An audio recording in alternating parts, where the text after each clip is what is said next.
The snow was beginning to melt in the Laurel Mountains, and so in search of better conditions, I drove out to Blue Knob, the tallest skiable mountain in PA. I met with Sam Wiley, owner/manager of the place, and I'll share the chat with him shortly.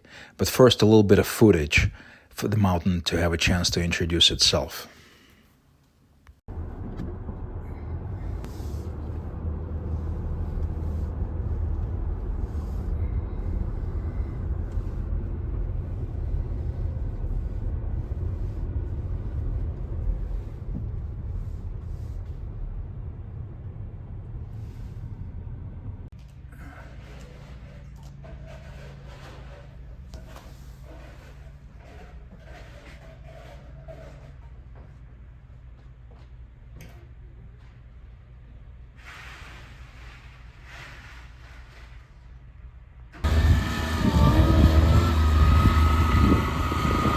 Still grooming. 5 minutes before opening, putting on final touches on Blue Knob.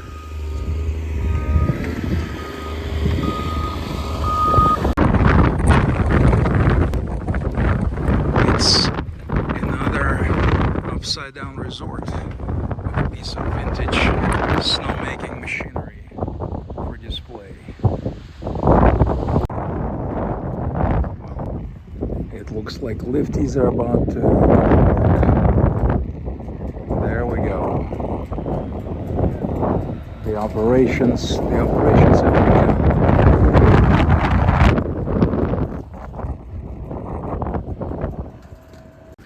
Well, that was interesting. It would appear that I am, at this point, the only skier on the mountain on March 6th at 10 a.m.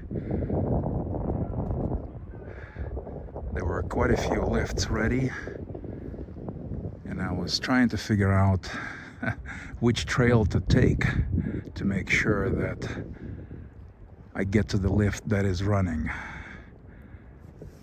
And since I'm not familiar with the mountain, it was a little bit of a Easter egg hunt, but I did end up at the right lift, which seems to be the only one that's running at the moment. It's a challenging day here, lots of closures, lots of ice. And it's East Coast at the end of the season. We'll take it. Alright, after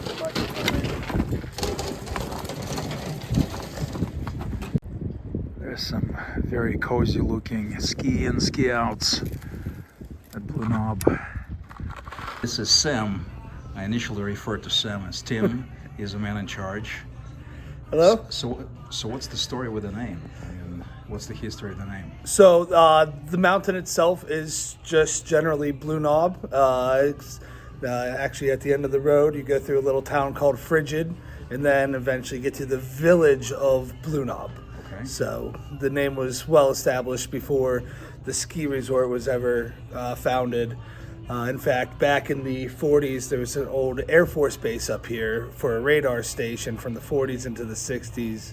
And then some of the land was gifted to the DCNR State Park that's attached to the mountain on the non-skier side. And then the other land was sold to be developed as a ski resort. So you've been here since the 40s? No. Yeah. I just look really good for my age. Yes, well, I mean, fresh air would do it. So I think you mentioned that you've been here for 15 years? Since 2017, so this is my 8th season here. But I've been generally around the ski industry. I started getting paid to work in the ski industry when I was 16.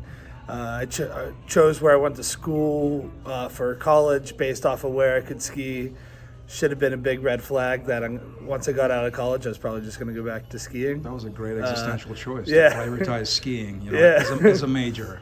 It was ocean engineering was my degree, so Rhode Island or Florida. Well, Vermont and New Hampshire were not that far away from Rhode Island. So you found your ocean on the mountaintop. I did, yeah. So how about some interesting things about the spot? So, you know, what are the bragging rights of Blue Knob? So right now, so it's the highest skiable mountain in the state. It's the second highest mountain overall.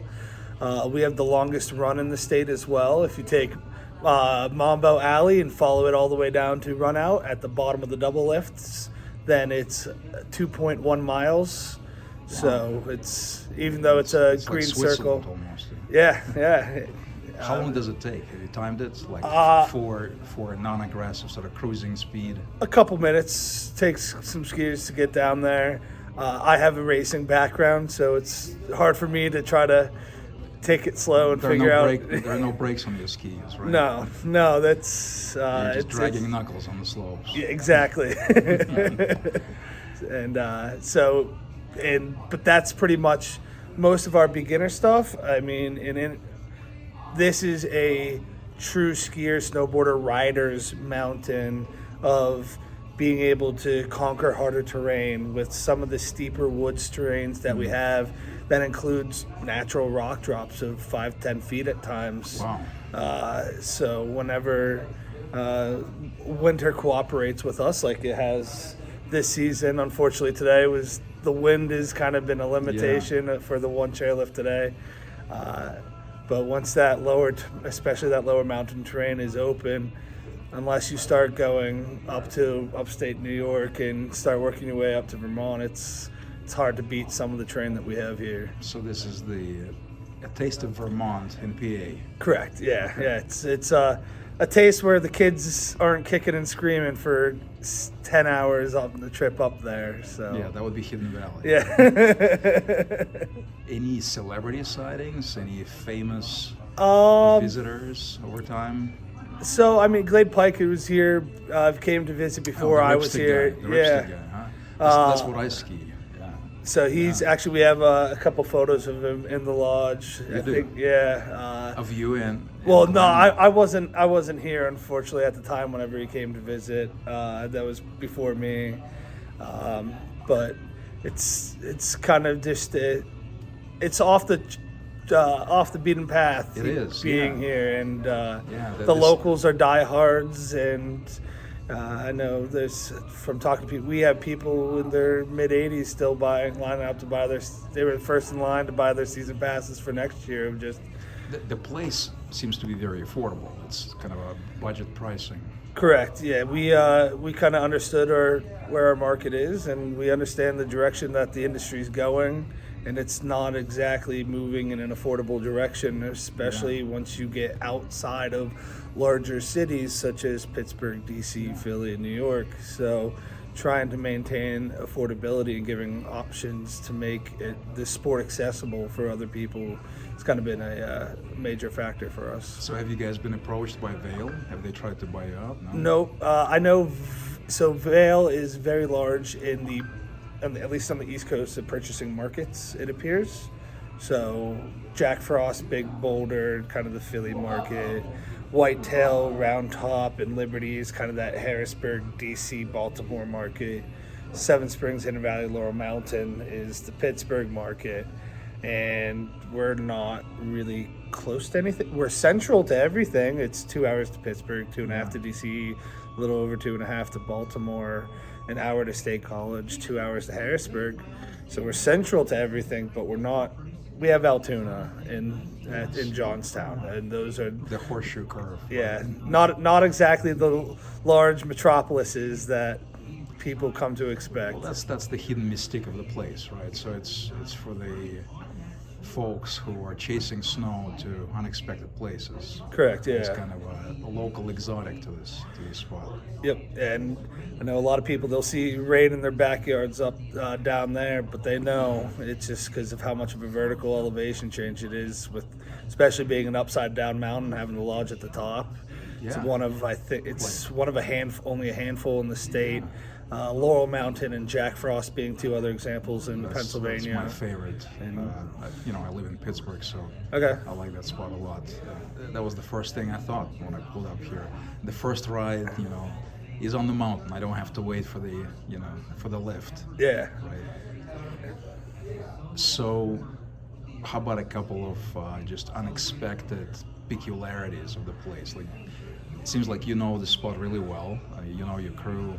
Yeah. What are the traditions? So I know there's a lot of unmarked out of bounds trains that the locals they've kept up with over the years, and so there's a lot of hidden spots on this mountain that they're there if you keep an eye open as a rider on the mountain, that you'll look like, this looks like it's a glade, and then you look around and you don't see any sign, but sure enough it's functional inbounds terrain.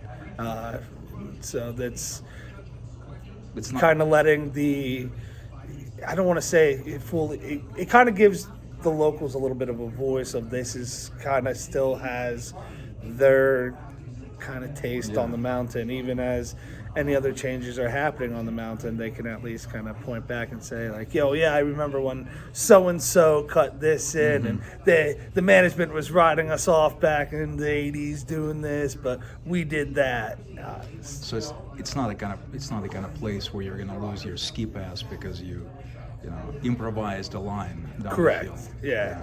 And the nice thing about this mountain too, whenever they designed the layout of the slopes, you can start on to Mambo, jump onto Jackrabbit, coming through a glade, and then finish out onto a run out. And so you can start on the same slope countless times throughout a day, and even staying on marked trails and marked glades, you could just keep changing your lineup over and Like over. a downhill labyrinth with multiple exit ramps, right? Correct, yeah. And then it's on ramps and off ramps everywhere, but it's almost all of them come to an actual merge instead of really a T intersection to really worry about, which kind of helps prevent bad things from happening and make it a more enjoyable experience. Last question I have for you, Sam, is a question I oftentimes ask. It's kind of existential in orientation. What's it all about for you? Like skiing, boarding, mono skiing? Just smiles. I mean, at the end of the day, it gives people a release from the real world, and like there's always something that's going to be available out there for me to kind of keep me smiling, keep me going.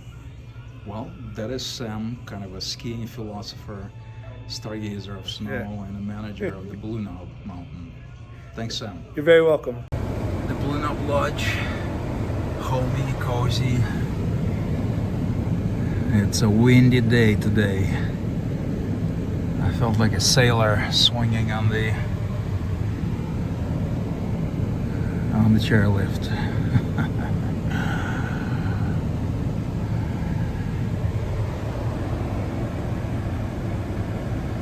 Conclusion, it's a touch of Vermont in the middle of PA.